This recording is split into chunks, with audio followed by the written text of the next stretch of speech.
श्रीलक्ष्मी अष्टोत्तरशतनामावलिः।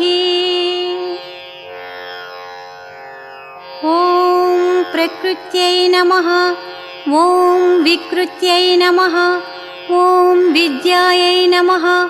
ॐ सर्वभूतहितप्रदायै नमः। ॐ श्रद्धायै नमः। ॐ विभूत्यै नमः। ॐ सुरभ्यै नमः। ॐ परमात्मिकायै नमः। ॐ वाचे नमः। ॐ पद्मालयायै नमः। ॐ पद्मायै नमः। ॐ शुचये नमः। ॐ स्वाहायै नमः। ॐ स्वधायै नमः। ॐ सुधायै नमः। ॐ धन्यायै नमः। ॐ हिरण्मय्यै नमः। ॐ लक्ष्मी